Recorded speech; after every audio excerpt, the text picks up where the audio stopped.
So same data, you have different type of representation. I think this is the multimodality people are talking about in computer science. So once you have these representations, previously the game people are playing is to find out some features, either handcrafted or based on certain properties. So this is usually called a chemical descriptor, molecular descriptor, molecular fingerprint, something like that.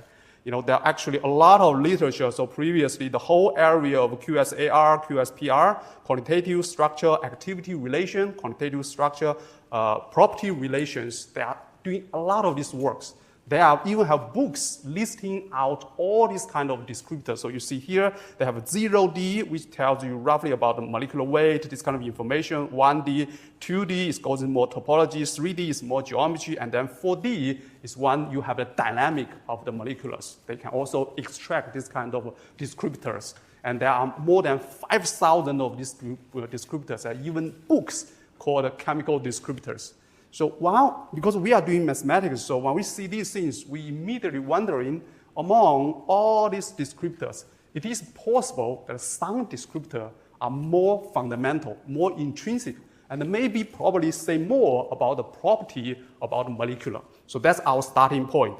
So in TDA, the key idea in one sentence is just using topological invariant as a feature. So that's all it did. And very practically speaking, I think the usefulness of the TDA comes from three major perspectives. First one is about this high-order topological representation.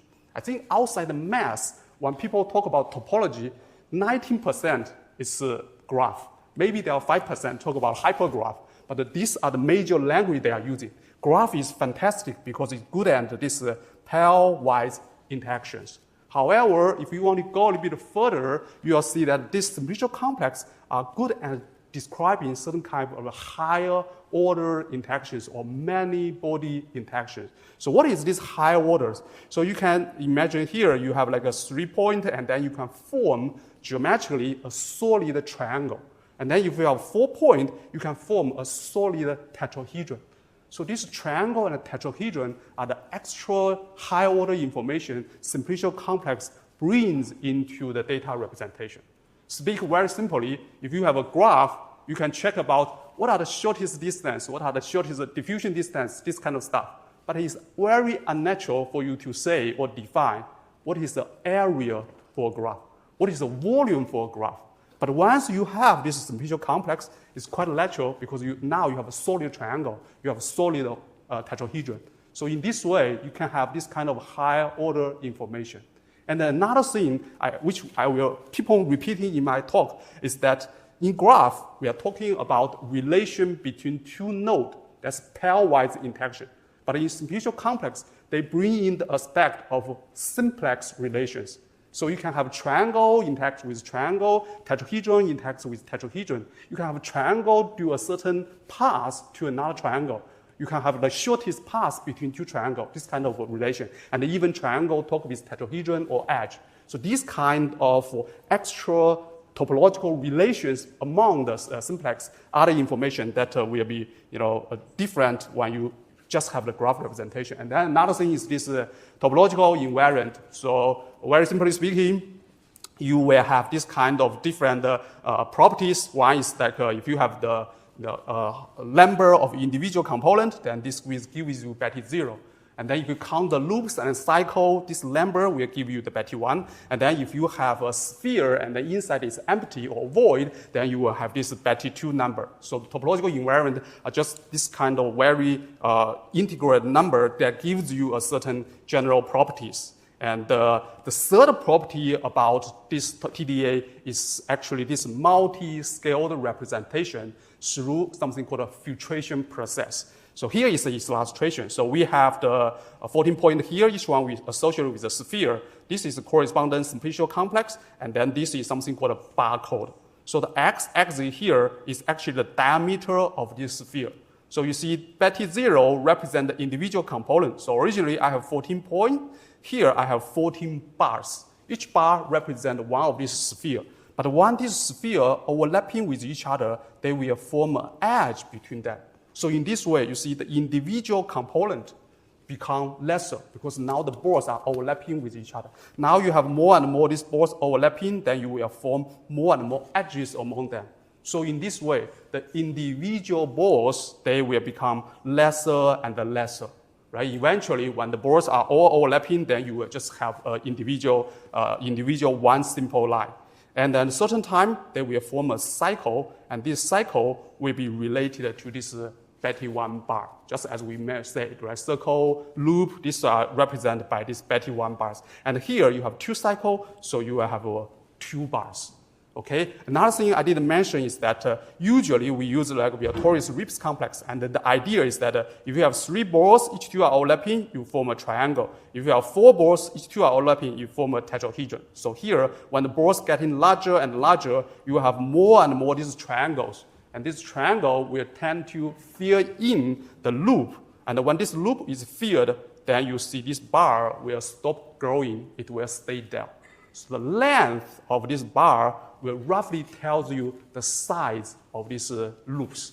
And another thing is that under each diameter, if you add in this bar together, you will get the Betty number. So you have different diameter, you add in the bars together, you get the Betty number and different scale. So that's the multi-scale information that people are talking about in TDA.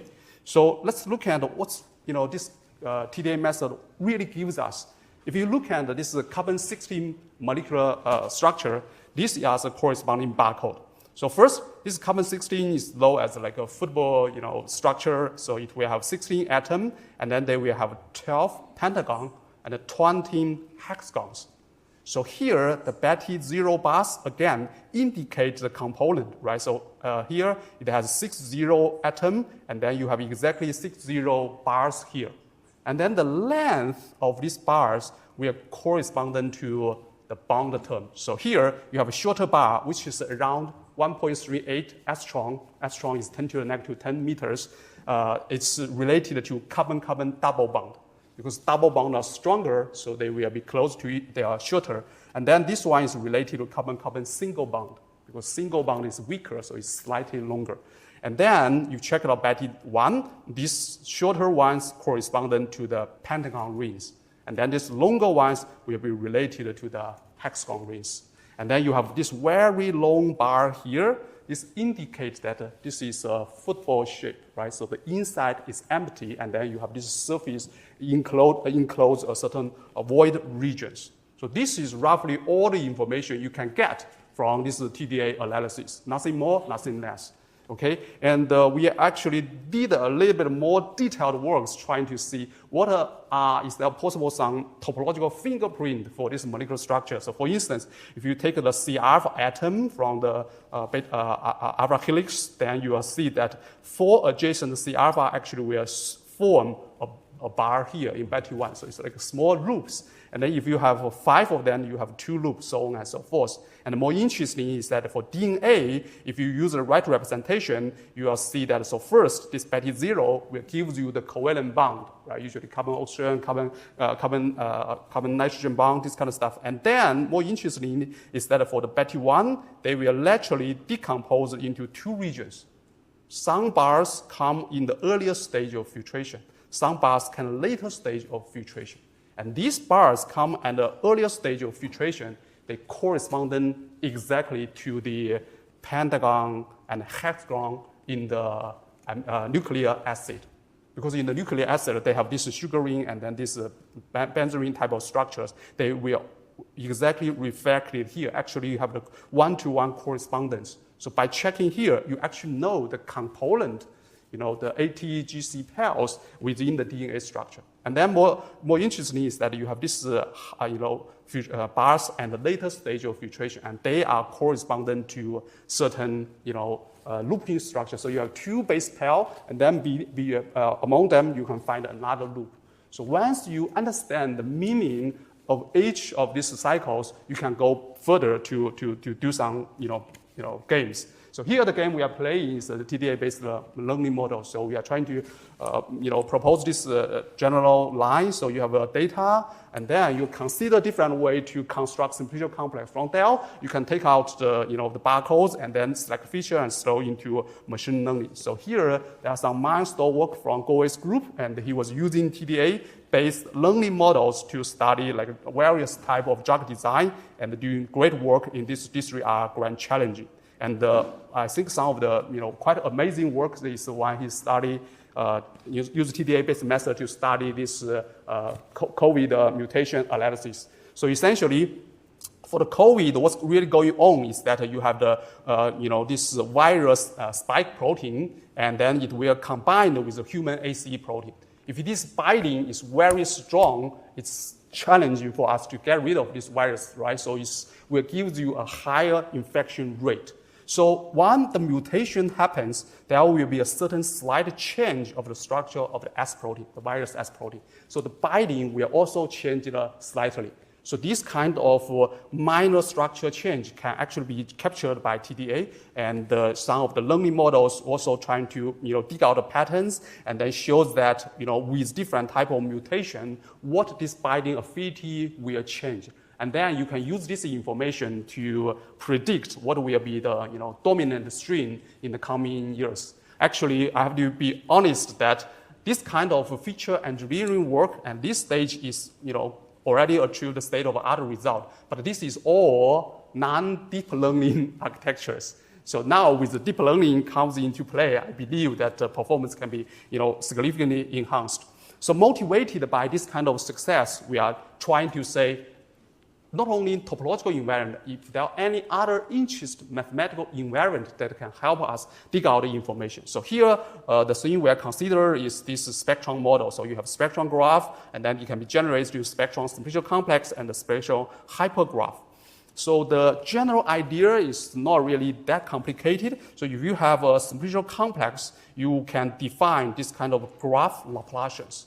So the graph Laplacian tells you that how the nodes are related to each other. So for instance, you have node 1, node 2 connected by an edge, then you put a negative 1 here. And node 1 connected to 3, then you put a negative 1 here. But this 1 and the 4 and the 5, they are not connected, you just put 0. And then the diagonal part is the node degree, right? Because this node have 2 edges, then you just put 2 over there. So this is just a traditional graph Laplacian. But this idea can be generalized into simplex level. So for instance, we can study how an edge is connected with another edge topologically. But here the situation gets a little bit complicated. In the edge situation, you actually have 2 types of connections. So the first type is that, for instance, I have 1, 2 here, I have 1, 2 here, 1, 3 here. They share a common node. This is what we call the lower adjacent. So you're going down from the edge to the node level, they share a common structure. And then there you have another structure is that 2, 3 and 2, 4. You see 2, 3 and 2, 4, they not only share this common node 2, but they are within this same triangle 2, 3, and 4.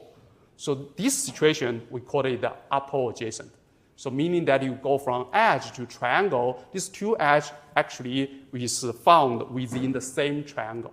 So for edge now, you have lower adjacent, and then you have upper adjacent. This lower adjacent and upper adjacent relation somehow can be considered, and within certain orientation type of property, you can also define this edge Laplacian. So similarly, you can also have a triangle Laplacian, tetrahedron Laplacian, simplex, blah, blah, blah, blah, all this kind of stuff. Okay, but the essential idea, again, is just tells you how these things are connected. And the good thing is that if you divide it in this way, the 0 eigenvalue, you calculate out, you count how many are these 0 eigenvalue, the multiplicity of the 0 eigenvalue, they will give you the corresponding Betti number. So by just checking how many 0 eigenvalues, you know about the topological information. And definitely, if you have non-zero eigenvalue, you can collect this information and then do some studies. We have played this game. And another thing we played with is this kind of curvature information. So curvature is a very important geometric invariant. So actually, they have olive-rich curvature and formalin-rich curvature. I won't go to the detail, but very roughly speaking, if you have the positive curvatures, usually they will find in these cluster regions. And then the linking regions or these bridge regions, usually they have negative curvatures. So this one, people are using it for community finding. They use it to solve the overscorching, this kind of problems. And more interestingly, 3 different invariants can actually connect it with each other. So you have the persistent homology, which is related to the homological invariant, and then you have the spectrum invariant, and then you have the curvature invariant. They are tightly related to each other. So if you do this Borel decomposition, so you can go from the Hodge Laplacian, and then the diagonal term gives you exactly the curvature information. And then if you do this Hodge decomposition, again, this kernel term will give you the homology information. So in this way, somehow, these 3 different invariants are tightly related to each other. And we believe that, with now more and more this important invariant that can be, defined in the compilatory science, there's actually a bunch of new invariants you can consider, for instance, like, a TS single index, analytical torsion, Tor-algebras, blah, blah, blah, all these things. That's a different way for you to characterize in the systems. I have to emphasize that the invariant is important because the invariant is defined to classify things. So in this way, if you choose any other features, it may work, but the invariant will be the most efficient feature you can choose to classify certain problems. So that's a key advantage. But clearly, if you just play this kind of feature engineering, my friend told me that is already dead, right? Stop working on that. So then we jump a little bit into the deep learning community. So for deep learning, then we go back to the question we are thinking is that what are the right representation? So if you take molecular structures, I think the most widely used thing is this kind of, again, covalent bond-based representation.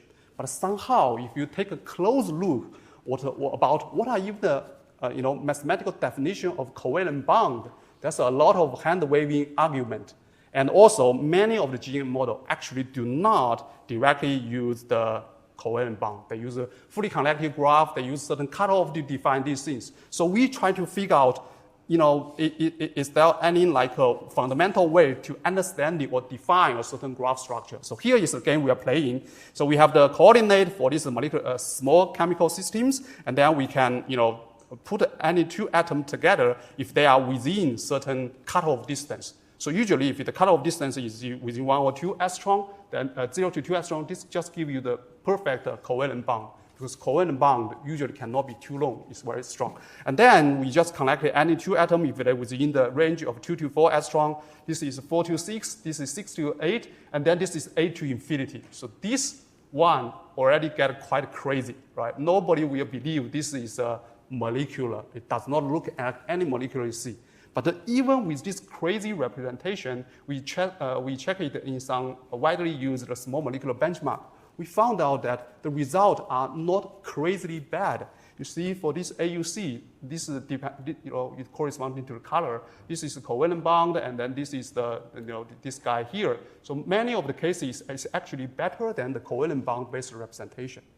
So here, what we're trying to say is that maybe this covalent bond-based representation is not really the golden standard for you to understanding the topologies. There are many different ways for you to consider or may play an even better role or have better accuracy in some of the models. So in this way, we're considering different type of molecular representation, like hypergraph, neighborhood complex, Tor-algebras, and then some of this growth. I will not go to detail. But I think this one, I like it a lot, but I try to sell it to computer science people. So far, nobody buy this game. So the idea is like this. So if you have a certain graph you want to study, normally people will do is trying to find out certain motif or substructures. So for instance, I can have edges and then count how many edges. I have this kind of like a pattern, this pattern, this pattern, this pattern. So if you check about any of this, social network or protein interaction network, there's a lot of these studies. You have a subgraph or motif, and then there's just counting, which motif appear more often, which subgraph appear more often. So here, Hom-complex actually gives you a much deeper understanding of that. So what this says is basically like this. So if you have this G1, which is something you really want to study, and then you can use this, use this G2 as this kind of motif.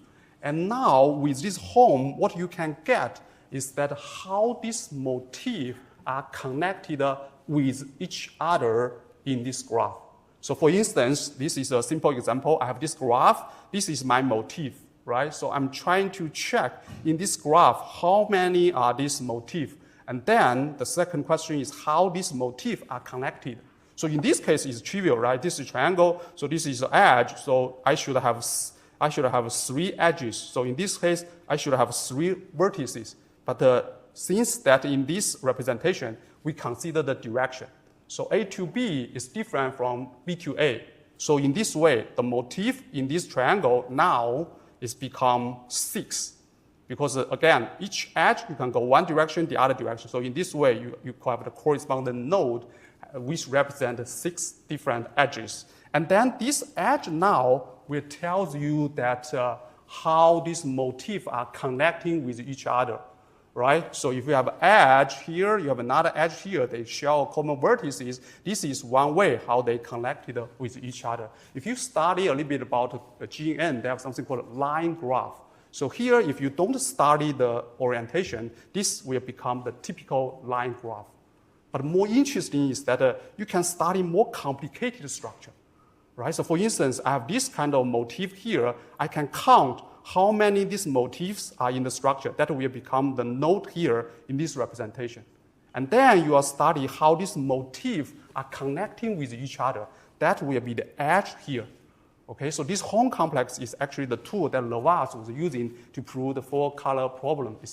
I think it indicates some very interesting deep insight of the structures. So once we have this representation, now we are trying to say, can we to build up learning, deep learning, and then go to the mainstream of computer science, right? So here, the thing, I don't need to mention too much, everybody could quite familiar. We see a lot of interesting talks about GNN, right? So you have a node, and then you have the neighborhood, and then you use the labeling atom to do some updating, right? And then also you can use the spectrum, convolution, this kind of stuff. So we play a little bit game with the curvatures, but the more interesting is that we are trying to say that curvature is quite local. So you have an edge with a certain curvature, and then you have the node. Usually they just check about the first order labels. So now if you want to say, can we make the influence range slightly larger? For each edge, can we say we go a little bit further to see the influence, of like a 2-step or 3-step labels? What are the game we can play? So here we are starting this analytical torsion. So analytical torsion or Rademacher torsion is a way, a certain invariant for you to differentiate structures. So here, very roughly speaking, what it does is to judge the complexity of a structure by checking what are the dimensionality of the space it needed to be embedded. So very simply speaking, you have a triangle, right? I can put this triangle, embed this triangle into a flat in a 2D space. But if I have a tetrahedron with 4 points, I can never easily embed them into a 2D space, right? I need a 3D space to embed. So this complexity of the embedding space will tell you how complex is your structure. So this is the idea we use, and then we put this analytical torsion as a certain weighting in the learning mechanisms, and then do the updating. And we also play some homograph type of stuff. But what we really want to play with is this TDA, topological deep learning. So I think the game, I already do a lot of layout about things. So essentially in the GNN, you are doing the updating and the load level. But now with TDL is that you have the relation between the simplexes. So then you can do the message passing at the edge level and also the message passing at the triangle level, right? Because now you can define how these simplex are related to each other. You can find the labels of triangle, you can find the labels of tetrahedron, and then you can allow this information even to communicate with each other. So this is one thing. We are playing. The other one, we are trying to consider a little bit more periodical information or symmetry information. Because in material, actually, you have the unit cell, and then you have to repeat this symmetric information to get the entire structure. So here, how to consider this symmetry of periodical information is one of the big concerns. So previously, they have this model called a cohesion graph. So the idea for this cohesion graph is like this. So if you have a graph, and you know that certain atoms, they share the same properties or they are equivalent to each other, you can grow them together. So here I have 8 purple dots. So, and then 1 blue guy, right? So I leave the blue guy non-changed. And then I can glue all these 8 purple guys together into just one single purple dot. But then all the edges are unchanged. So in this way, you will generate a multi-edged graph with self-loop. Okay, so this is the idea of a cohesion graph. And if you are doing the things for simplicial complex, then you will have the corresponding cohesion cellular complex. Okay, so you will have a lot of like triangle tetrahedron related there. So in the real calculation, what people usually do is that if you use cell, then they generate this supercell, and then they, do some cohesion relations based on the periodical conditions, and then you will get this something called cohesion graph. And then they have to do convolution like CGCN type of models. So we have generalized these things into the simplicial settings. So we have the cohesion, the cellular complex, and then we do some transformal learning type of ideas. So this one is a further play with the representations. So we know that the dynamic play a very important role, right? So in order to study the function, first I want to study how these things moved. If you understand how these things moved, then you will be better understand the function. And the molecular dynamics is one of the most important tools, other than the Nobel Prize. You go to any chemistry department, if they do computational chemistry, it's very likely they will do MD. So in the MD, the key idea is that you have this like bounded term, bounded angle term and dihedral angle term, and then also this van der Waals and the electrostatic. And this, you can use this to define certain energy, right? Just like Jose was mentioned in the previous talk. And here, in order for us to mimicking some of these dynamic things, we choose something called a path complex. So this is a tool invented by Shentong Yao. The idea is that if you have a graph, you can pick up certain passes. Right, so the 1 pass, and then you can also pick up 2 paths and 3 paths. Note that these passes are not randomly generated. For example, you have a graph, and then any 2 points, maybe you can have like a two paths to connect that. But in this path complex, you only select that paths that have the corresponding chemical physical meanings. For instance, here we are want to study this bond angle, so these 2 edges should be covalent bond. So if it's non-covalent bond, then we don't select it.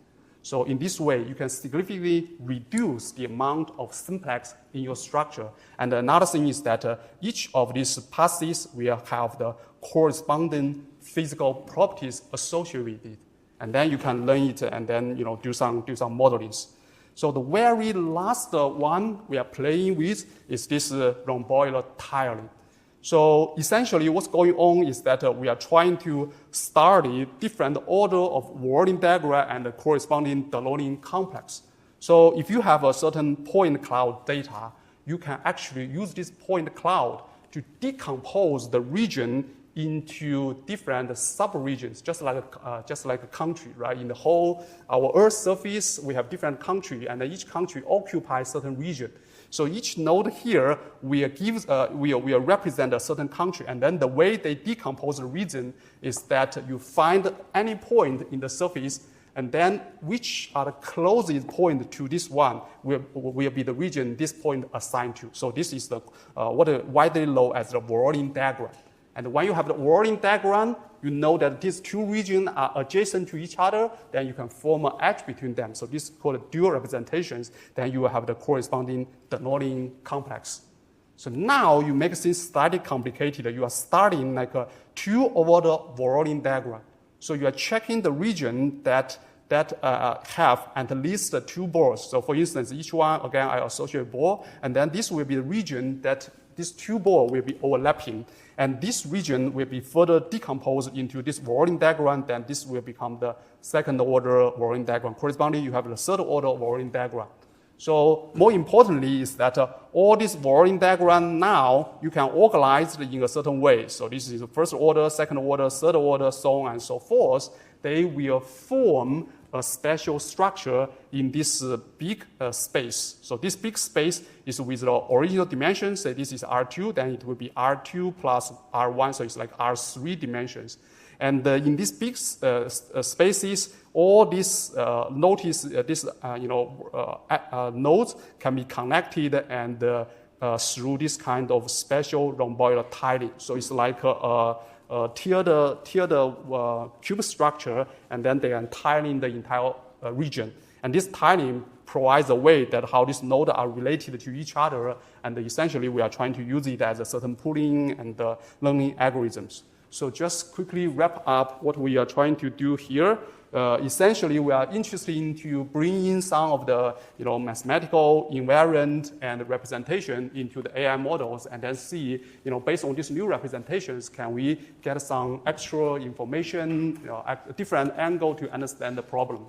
I think that's all for my presentation. I need to thank my students and funding. That's all. Yeah, thank you.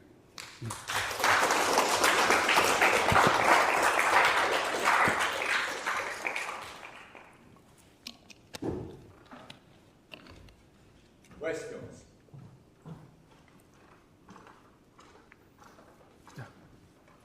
In the study of persistent homology, are there good heuristics for choosing the small parameter?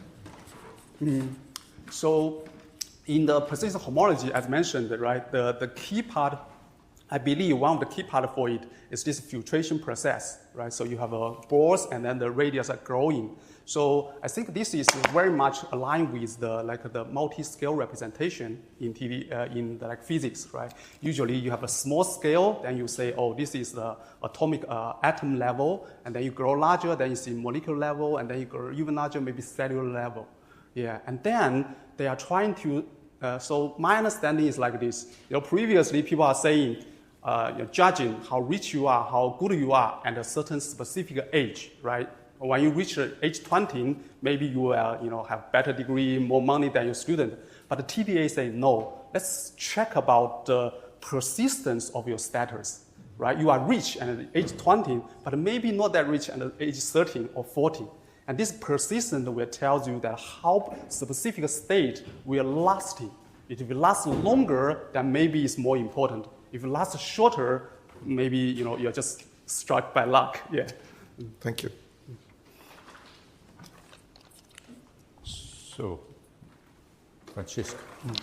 I was curious, when you consider the quotient graph, I'm not really understanding what do you compress, because you are still keeping the information about the edges and the symmetries, right?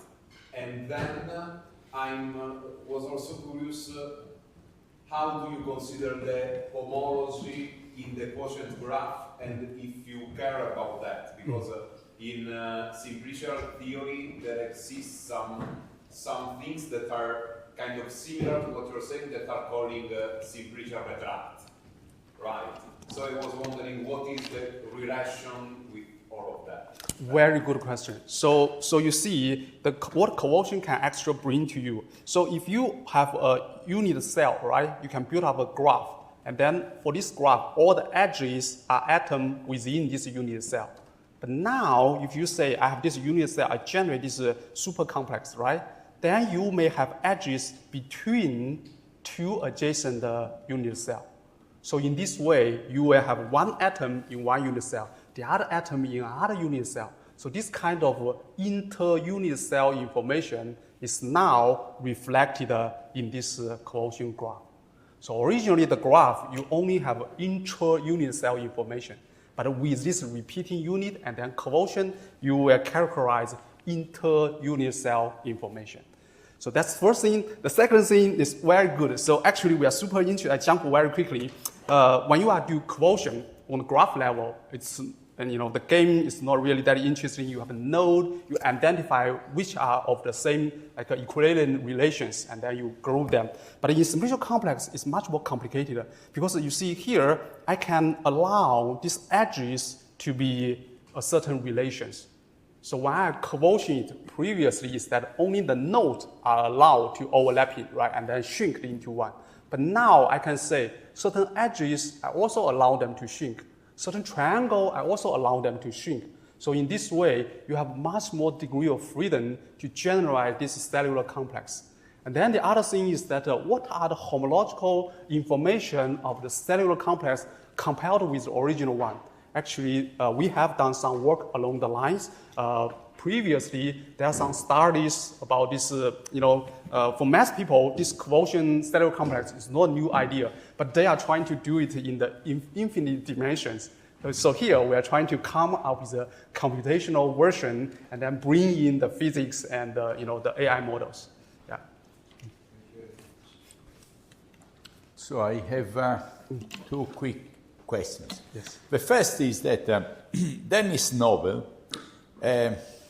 wrote a very interesting paper where he said that in biology there is no preferential scale.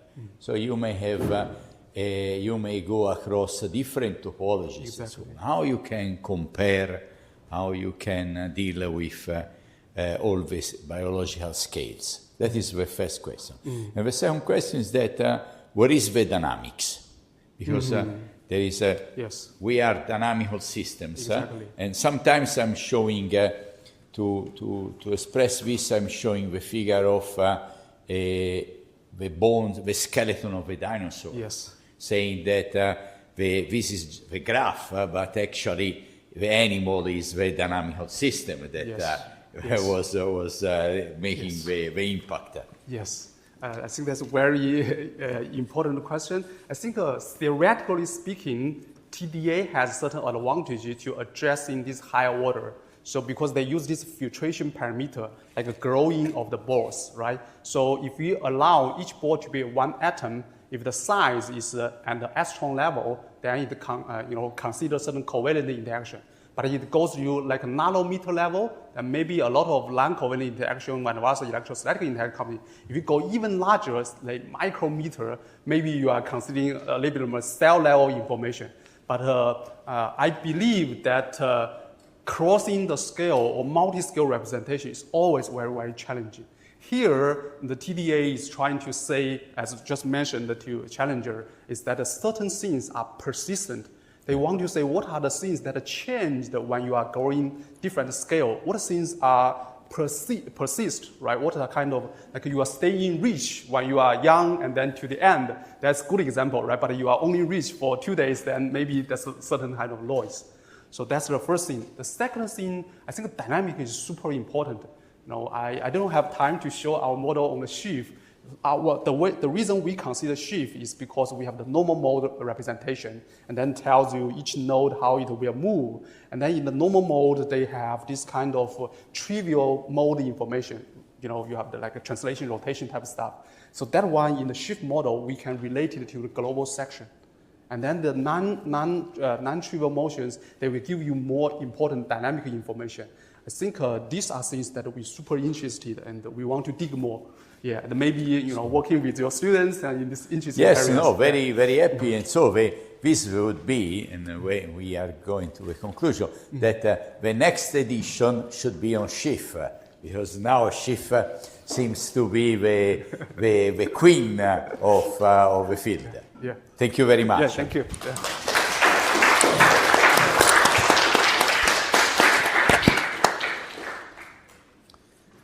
Okay. Shall we?